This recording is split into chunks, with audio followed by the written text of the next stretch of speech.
স্বাগত দীপ্ত সংবাদে। আপনাদের সাথে আছি আমি ইয়াসমিন সুমনা।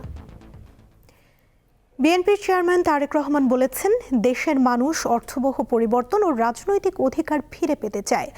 আজ চট্টগ্রামের পোলো গ্রাউন্ডে বিশাল জনসভায় তিনি একথা বলেন। তারেক রহমান আরও বলেন, চট্টগ্রাম থেকেই জিয়াউর রহমান স্বাধীনতার ঘোষণা দিয়েছিলেন, আবার এই মাটিতেই তিনি শহীদ হয়েছেন। এই চট্টগ্রামে খালেদা জিয়াকে দেশনেত্রী উপাধিতে ভূষিত করা হয়েছিল। তাই চট্টগ্রামের সঙ্গে তিনি ও তার পরিবারের এক গভীর আবেগের সম্পর্ক রয়েছে। বন্দরনগরের বড় সমস্যা জলাবদ্ধতা উল্লেখ করে তারেক রহমান বলেন, বিভিন্ন খাল নালা বন্ধ হওয়ার কারণে এই সমস্যার সৃষ্টি হয়েছে। এ কারণে তারা খাল কাটতে চান। বিএনপির চেয়ারম্যান বলেন, 1971 সালে অর্জিত স্বাধীনতা 2024 সালে ছাত্র জনতার আন্দোলন সেই স্বাধীনতা রক্ষা করেছে।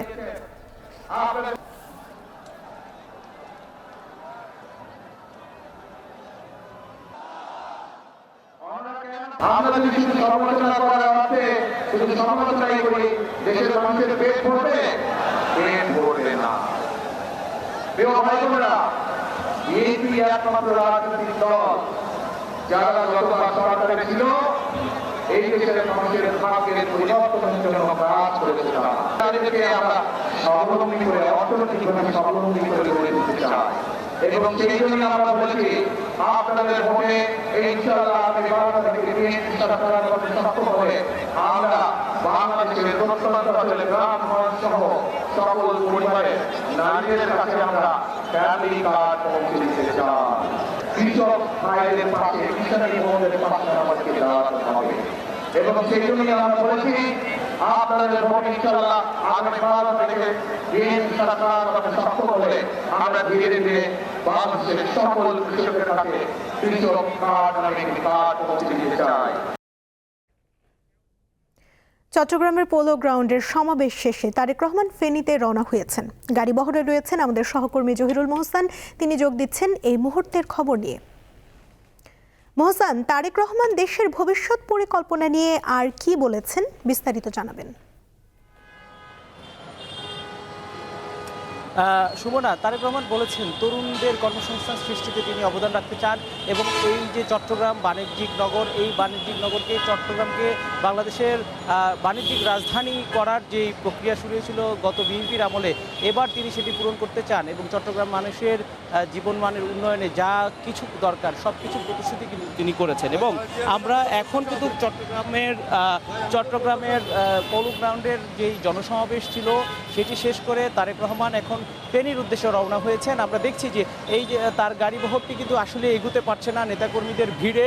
তিনি কিন্তু প্রায় আরও 40 মিনিট আগে সমাবেশ স্থল থেকে বেরিয়েছেন, কিন্তু এখনও 1 কিলোমিটার রাস্তাও কিন্তু তিনি পার করতে পারেননি। নেতাকর্মীদের ভিড়ে, নেতাকর্মীদের সাথে নেতাকর্মীদের যে উচ্ছ্বাস, সেই উচ্ছ্বাস কিন্তু চারপাশে তার আমরা দেখতে পাচ্ছি। এবং তারেক রহমান তার লাল সবুজ আবৃত যে বাস রয়েছে সেটার ভিতরে রয়েছেন এবং একদম ধীর গতিতে তার গাড়ি বহরটি সামনে এগিয়ে যাচ্ছে। কিছুক্ষণ পর বিকেল 4টায় আসলে ফেনীতে তারেক রহমানের জনসমাবেশের কথা রয়েছে, নির্বাচনী প্রচারণার কথা রয়েছে।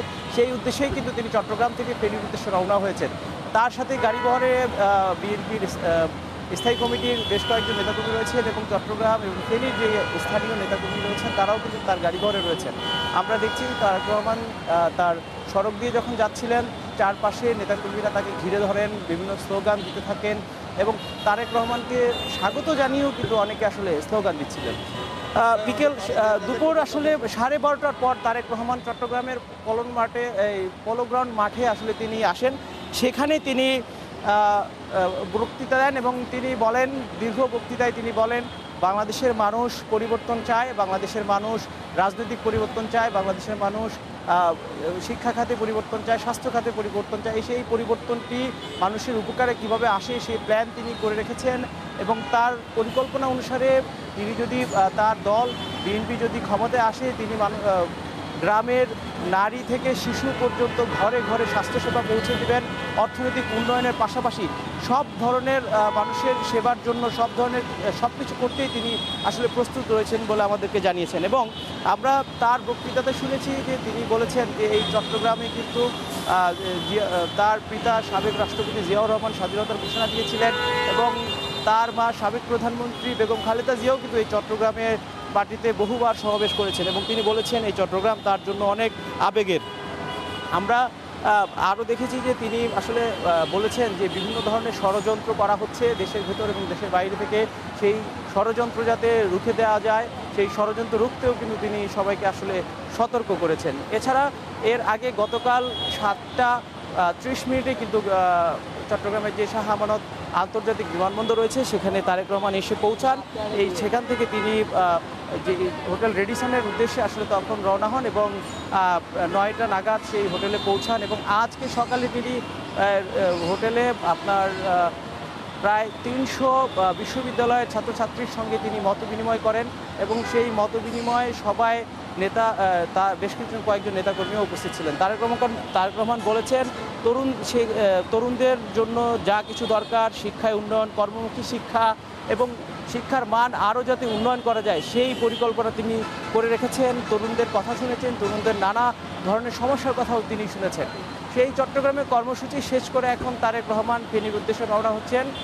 ফেনী থেকে তিনি কুমিল্লায় যাবেন এবং কুমিল্লা 14 গ্রাম এবং দেবিদ্বার 2টি জায়গায় তিনি জনসমাবেশে অংশ নেবেন। এরপর নারায়ণগঞ্জে আরেকটি জনসমাবেশে তার অংশ নেওয়ার কথা রয়েছে। শোভনা। মহসান, ধন্যবাদ আপনাকে। দর্শক, ফেনীতে বিএনপি চেয়ারম্যান তারেক রহমানের অপেক্ষায় অসংখ্য নেতাকর্মী, সেখানে তিনি নির্বাচনী সমাবেশ করবেন। এ বিষয়ে জানাতে যুক্ত হচ্ছেন আমাদের সহকর্মী আব্দুল্লাহ আল মামুন। মামুন, তারেক রহমানকে বরণ করতে ফেনীর নেতাকর্মীদের প্রস্তুতি আমাদেরকে জানাবেন। যে সুমন, আপনি যেমনটি বলছিলেন যে ফেনীতে আজকে প্রায় 2 দশক পর তারেক রহমান আসছেন, এই নিয়ে নেতাকর্মীদের উচ্ছ্বাসের শেষ নেই। সকাল থেকে এখানে ফেনী পাইলট স্কুল মাঠ নেতাকর্মীদের ভিড়ে অনেকটাই, পুরো শহর জুড়ে শ্বাস রব। আমরা কথা বলেছিলাম জেলা বিএনপির সভাপতি আহ্বায়ক শেখ ফরিদ বাহারের সাথে। উনি আমাদেরকে যেটি জানিয়েছেন যে 13টি আসনের যারা নেতাকর্মী আছে তারা আজকে ফেনী পাইলট উচ্চ বিদ্যালয় মাঠে উপস্থিত হবেন এবং তারেক রহমানের এই জনসভায় তারা যোগ দিবেন। আপনাকে বলে রাখি যে ফেনী খালেদা জিয়ার পিতৃভূমি হওয়ায় এখানে আলাদা ধরনের একটি ইমেজ, আলাদা ধরনের একটি অবস্থা আছে, যার ফলে এখানে নেতাকর্মীদের অনেক বেশি আগ্রহ আজকের এই সমাবেশকে ঘিরে। পুরো শহর জুড়ে আপনাকে যদি বলতে চাই যে পুরো শহর জুড়ে একদম ব্যানার ফেস্টুনে একদম ছেয়ে গেছে এবং শহরের বিভিন্ন মোড়ে 10টি জায়ান্ট স্ক্রিন স্থাপন করা হয়েছে যাতে নেতাকর্মীরা বিভিন্ন জায়গায় দাঁড়িয়ে তারা আজকের এই জনসভা তারা উপভোগ করতে পারেন। আমরা কথা ছিলাম নেতাকর্মীদের সাথে, তারা আমাদেরকে যেটি বলছেন যে তারেক রহমান দীর্ঘ সময় পর ফেনীতে আসছেন, তার নানার এলাকা যেহেতু তাদের অনেক দাবি আছে, তার ভিতরে তারা বলেছেন যে এখানে একটি পাবলিক বিশ্ববিদ্যালয় স্থাপন, একটি মেডিকেল কলেজ স্থাপন এবং এখানকার যে মুহুরী কহুয়া বন্যা নিয়ন্ত্রণ যে বাঁধটি আছে এটি প্রতি বছর ভাঙে, এই বাঁধটিকে নতুন করে নির্মাণের জন্য তারা তাদের দাবিগুলো আমাদের মাধ্যমে জানিয়েছেন। আইন শৃঙ্খলা আর যে বিষয়টি বলবো, এখানে যে আজকের আয়োজন ঘিরে আইনশৃঙ্খলা বাহিনী তারা নিরাপত্তা নিশ্চিত করেছে।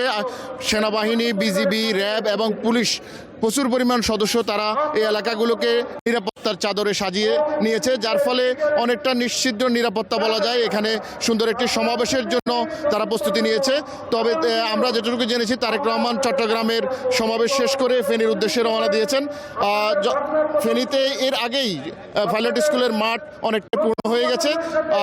এ ছিল আমার কাছে ফেনী থেকে সর্বশেষ। ফেনী থেকে যুক্ত ছিলেন সহকর্মী আব্দুল্লাহ আল মামুন। এই ছিল এখনকার মতো। পরবর্তী সংবাদ বিকেল 5টায় দেখার আমন্ত্রণ রইল। এছাড়া আরও তথ্য পেতে যুক্ত থাকুন দীপ্ত ডিজিটাল প্ল্যাটফর্মের সাথে। ধন্যবাদ সবাইকে।